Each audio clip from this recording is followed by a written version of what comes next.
দ্বিতীয় দফায় ক্ষমতায় এসে ওভাল অফিসে শততম দিন পার করেছেন মার্কিন প্রেসিডেন্ট ডোনাল্ড ট্রাম্প। এদিন নিজের শুল্ক নীতির পক্ষে সাফাই গান তিনি। স্থানীয় সময় মঙ্গলবার এবিসি নিউজকে দেয়া এক সাক্ষাৎকারে ট্রাম্প বলেন, শুল্ক আরোপ যুক্তরাষ্ট্রের অর্থনীতির জন্য একটি ভালো দিক। দেশের অর্থনীতিকে সুরক্ষা দিতে এই পদক্ষেপগুলো জরুরি। এছাড়া চীনের ওপর 145% শুল্ক আরোপ যথাযথ বলেও জানান তিনি। ট্রাম্প বলেন, বেইজিং যেভাবে ওয়াশিংটনকে ঠকিয়েছে তা এর আগে কেউ করেনি। চীন এ বিষয়ে আলোচনায় আগ্রহী, কিন্তু জনসমক্ষে তা স্বীকার করছে না বলেও দাবি মার্কিন প্রেসিডেন্টের।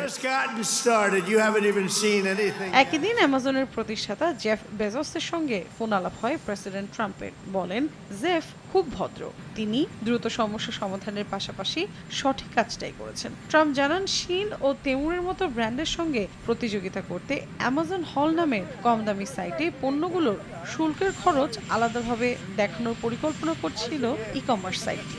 যদিও বিষয়টি অস্বীকার করেন প্রতিষ্ঠাতা জেফ বেজোস। এখানেই শেষ নয়, ভারতের সঙ্গে শুল্ক বিষয়ে আলোচনা ভালোভাবে এগোচ্ছে এবং দুই দেশের মধ্যে একটি বাণিজ্য চুক্তি হবে বলেও আশা প্রকাশ করেন ট্রাম্প। আমাদের অর্থনীতি ধীরে ধীরে ঠিক হচ্ছে। আগে প্রতিদিন কোটি কোটি ডলার হারাতাম আমরা। খুব শিগগিরই আমরা প্রচুর অর্থ উপার্জন করব এবং বাসিন্দাদের কর কমাবো।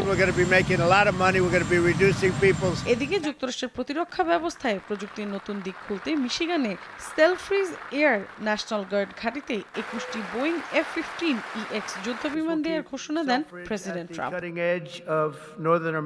শততম দিনে শুধু অর্থনীতি নিয়ে আলাপ নয়, খানিকটা মজাও করেন মার্কিন প্রেসিডেন্ট। নিছক মজার ছলে ক্যাথলিক খ্রিস্টানদের সর্বোচ্চ ধর্মগুরু পোপ হওয়ার ইচ্ছাও প্রকাশ করেন তিনি।